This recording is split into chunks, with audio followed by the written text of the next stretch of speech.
Mga side effect ng broccoli.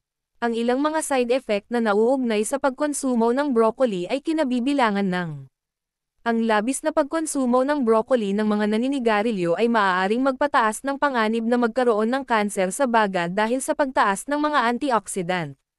Dahil ang broccoli ay mayaman sa potassium na nagdudulot ng pagbaba ng presyon ng dugo, ang labis na pagkonsumo ay maaaring magresulta sa hypotension.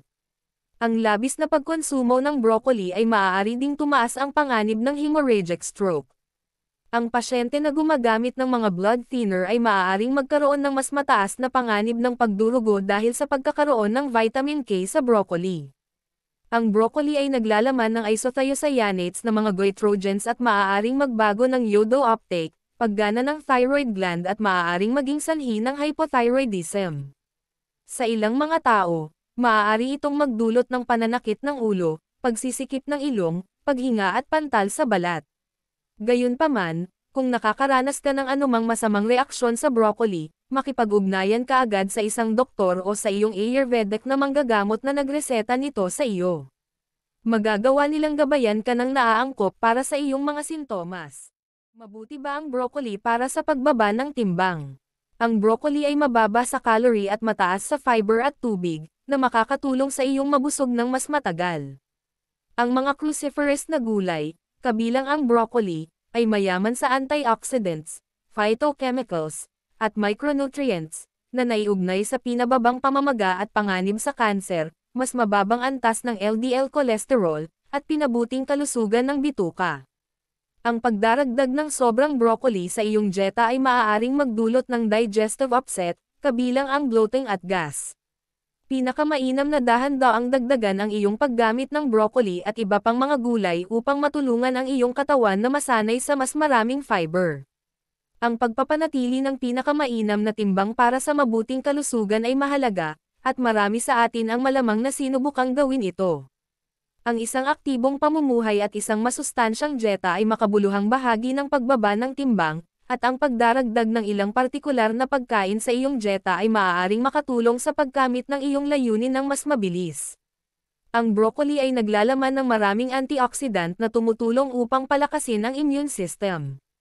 Bilang karagdagan, makakatulong ito upang maprotektahan laban sa ilang mga karamdaman at suportahan ang kalusugan ng bituka, na ginagawa itong mahalagang bahagi ng isang malusog na pamumuhay. Ang broccoli ay isang mataas na masustansyang gulay, mababa sa carbs at may maraming mahahalagang bitamina, mineral, electrolytes at phytonutrients. Ayon sa USDA, ang mga pangunahing sustansya sa bawat 100 gram ng hilaw na broccoli ay sustansya halaga, enerhiya 34 kilocalories, carbohydrate 6.64 na gramo, protina 2.82 na gramo, kabuuang taba 0.37 na gramo, dietary fiber 2.6 na gramo. Ang pagkain ng hilaw na broccoli ay lubos na inirerekomenda ng mga health coach dahil sa mataas na nutritional value nito. Ito ay mayaman sa mga antioxidant na maaaring maprotektahan laban sa mga libreng radikal at naglalaman ng maraming dietary fiber, protina, at bitamina A, C, at E, na lahat ay mahahalagang bahagi ng isang malusog na dieta.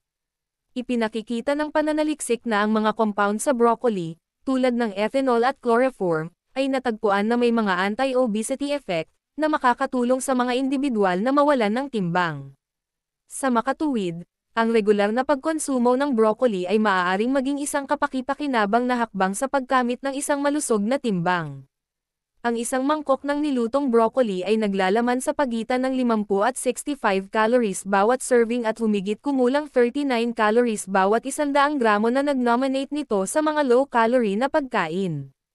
Upang matagumpay na mabawasan ang timbang, dapat kang magsunog ng higit pang mga calorie kaysa sa iyong natupok.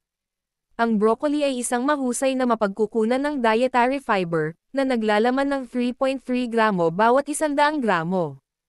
Ang hibla ay sumisipsip ng tubig, na nagpapataas ng dami ng pagkain sa tiyan, na tumutulong upang mapanatili kang mas busog ng mas matagal.